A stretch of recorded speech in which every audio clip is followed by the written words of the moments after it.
BJP కూడా కుల గణనకి ready అయింది. వచ్చే జనాభా లెక్కల్లో కుల గణనని అంటే క్యాస్ట్ సెన్సస్ని చేర్చబోతున్నారట. తాజాగా కేంద్ర కేబినెట్ ఈ నిర్ణయం తీసుకుంది.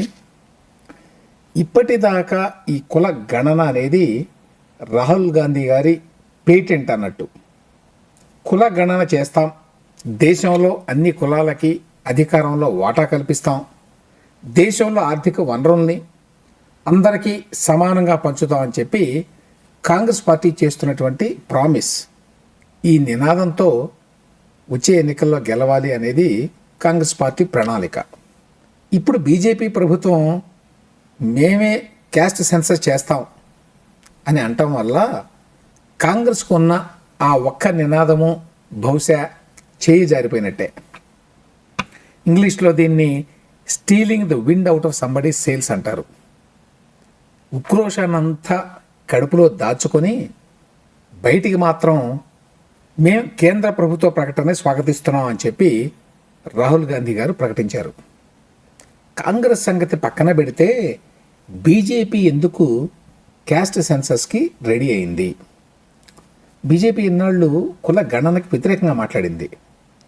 ఇప్పుడు సడన్గా ఇట్లా యూ టర్న్ ఎందుకు తీసుకుంది? వాస్తవం చెప్పాలంటే బీజేపీ ఐడియాలజీకి కుల గణన అనేది విరుద్ధం. దేశాన్ని హిందూ చారిత్రక సాంస్కృతిక పునాదుల మీద ఏకం చేయాలి అనేది బీజేపీ ప్రయత్నం. హిందూ సమాజాన్ని కులాల వారీగా విడదీయడం వల్ల అది దేశ ఐక్యతకి విఘాతం. కులాల వల్ల సమాజంలో చిలికలు ఏర్పడతాయి, ఇండియా బలహీనపడుతుంది అనేది బీజేపీ స్టాండ్. అలాంటి బీజేపీ ఇప్పుడు ఎందుకు మనసు మార్చుకుంది? ఖచ్చితంగా రాజకీయ అవసరాల కోసమే, అధికారాన్ని నిలుపుకోవడం కోసమే. బీజేపీ ఒకప్పుడు అంటే దాని పూర్వాశ్రమంలో హిందూ మహాసభగా ఉన్నప్పుడు, జనసంఘంగా అవతారం ఎత్తినప్పుడు పూర్తిగా తన సిద్ధాంతాలకి కట్టుబడి ఉండేది. అంటే రాజకీయంగా లబ్ధి ఉంటుంది కదా అని మిగతా పార్టీలాగా తన సిద్ధాంతాలను మార్చుకోవడానికి ఎన్నడూ సిద్ధపడేది కాదు. కానీ ఇవాల్టి బీజేపీ అట్లా కాదు. అధికారాన్ని నిలుపుకోవడానికి, కాపాడుకోవడానికి టెంపరీగా రాజకీయ వైఖరిని అవలంబించడానికి బీజేపీ ఇప్పుడు వెనుకాడటం లేదు. తాత్కాలిక అవసరాల కోసం లేకపోతే పరిస్థితులు అనుకూలంగా లేవని అనుకుంటే తన సిద్ధాంతాలని పాజ్ చేయడానికి అంటే తాత్కాలికంగా నిలుపుదల చేయడానికి ఈ మధ్య కాలంలో అంటే నరేంద్ర మోదీ, అమిత్ షాల నాయకత్వం వచ్చిన తర్వాత బీజేపీ ఏమాత్రం కూడా తగ్గడం లేదు. అందులో భాగంగానే కుల గణన మీద బీజేపీ మారు మనసు పొందింది అని చెప్పి అనుకోవాలి.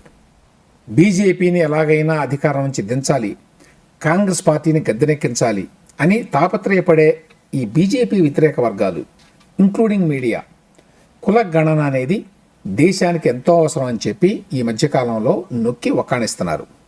కుల గణన చేస్తే తప్ప భారతదేశంలో పేదరికం నిర్మూలన కాదు, కుల గణన లేకపోతే ఇండియా ఇక ఎప్పుడు వెనకబడే ఉంటుంది.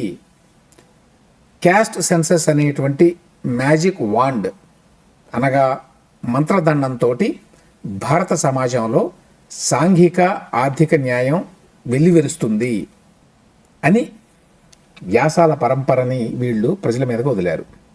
మేధో ప్రపంచం నుంచి వస్తున్న ఈ ఒత్తిడికి లొంగి కూడా బీజేపీ బహుశా ఈ నిర్ణయం తీసుకొని ఉండొచ్చు.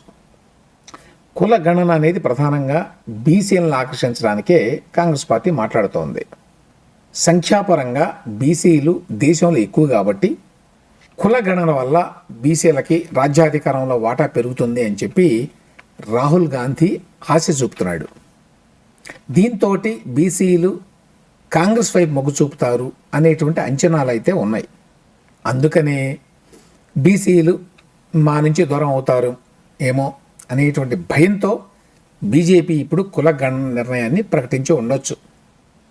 కాబట్టి 2026 జనాభా లెక్కల్లో దేశంలో ఏ కులం వాళ్ళు ఎంతమంది ఉన్నారో లెక్క తీస్తారన్నమాట. ఒకప్పుడు కులాల గురించి మాట్లాడడం అనేది అభ్యుదయానికి వ్యతిరేకం అన్నట్టుగా ఉండేది.